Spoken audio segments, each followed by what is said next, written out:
आज का हमारा टॉपिक है प्रेपोजिशंस और इस क्लास में हम प्रेपोजिशंस के रूल फर्स्ट का इस्तेमाल जानेंगे। इसका इस्तेमाल कैसे किया जाता है। तो ये रूल इस तरीके से होता है, सबसे पहले कोई भी प्रेपोजिशन लिखी जाती है, उसके बाद द, और द के बाद कोई वर्ड लिखते हैं। अगर कोई भी नेम आता है तो हम द का इस्तेमाल नहीं करेंगे।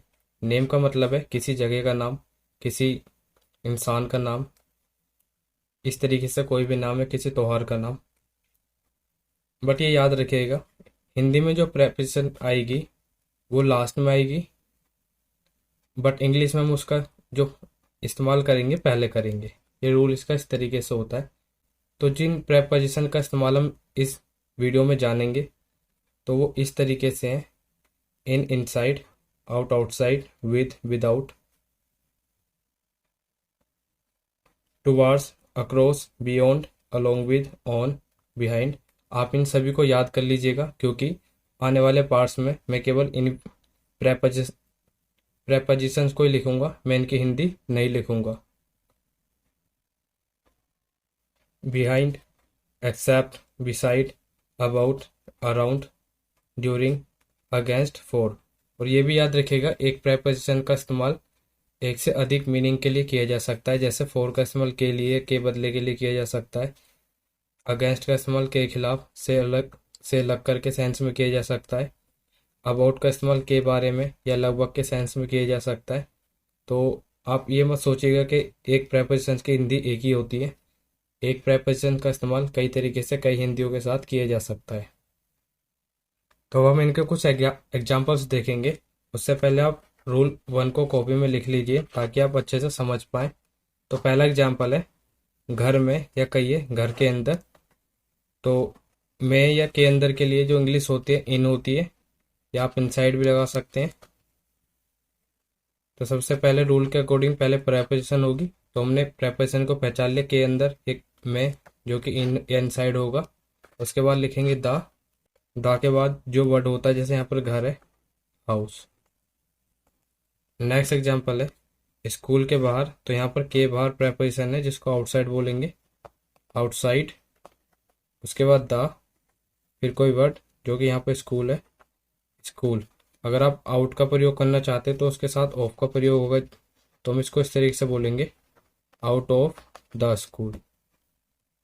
नेक्स्ट एग्जांपल है दोस्तों के साथ, तो के साथ को अलोंग विद या विद कहते हैं। दोनों में से आप किसी का भी इस्तेमाल कर सकते हैं, अलोंग विद या विद।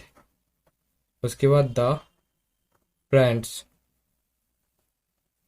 नेक्स्ट एग्जांपल है नदी की तरफ, तो की तरफ की जो इंग्लिश होती है टुवार्ड्स होती है, टुवार्ड्स। उसके बाद द, रूल के अकॉर्डिंग नदी को बोलते हैं रिवर। नेक्स्ट एग्जांपल है ऑक्सीजन के बिना, तो के बिना की इंग्लिश होती है विदाउट। उसके बाद दा लगाएंगे, oxygen, without the oxygen. Next example है सोमवार से, तो सोमवार एक डे का नेम है, तो उससे पहले हम दा नहीं लगाएंगे। से को बोलते हैं फ्रॉम, फ्रॉम द नहीं लगाएंगे, फ्रॉम मंडे। नेक्स्ट एग्जांपल है 10 रुपये में, तो हम इसको बोल सकते हैं, जैसे मे आ रहा है मेक इन 10 रुपीज़। यहाँ पे दा नहीं लगाएंगे क्योंकि 10 रुपीज़ एक मनी का नेम हो गया एक तरीके से। लेकिन हम यहाँ पर फोर का इस्तेमाल भी कर सकते हैं, फोर 10 रुपीज़, क्योंकि मैंने अभी आपको बताया फोर का इस्तेमाल जो होता है के बदले के लिए किया जाता है। कहने का मतलब है अगर कोई आप चीज़ खरीद रहे हैं तो उसको आप 10 रुपये में खरीद रहे हैं, मतलब 10 रुपये के बदले खरीद रहे हैं, तो इस सेंस में फोर का इस्तेमाल किया जा सकता है और अक्सर किया भी जाता है। नेक्स्ट एग्जाम्पल है समुद्र के किनारे, तो के किनारे को बोलते हैं अलोंग। उसके बाद द आएगा, तो पहले प्रेपोजिशन, उसके बाद द, फिर कोई वर्ड, अलोंग द सी, समुद्र। 10 मिनट के अंदर, के अंदर को बोलते हैं विद इन। मैंने बताया अभी आपको विद इन का मतलब के अंदर और समय या जगह के अंदर, तो with in the 10 minutes. Next example है दो बच्चों को छोड़कर, तो को छोड़कर को बोलते हैं एक्सेप्ट। उसके बाद द लिखेंगे, टू चिल्ड्रन।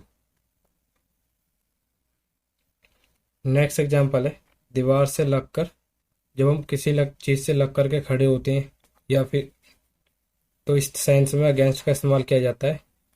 अगेंस्ट, उसके बाद द वॉल।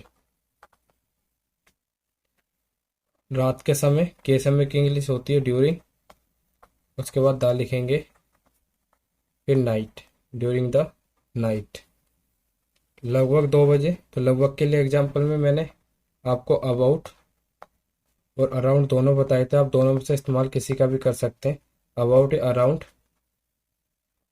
2 PM, अगर रात के हैं, दिन के है तो AM।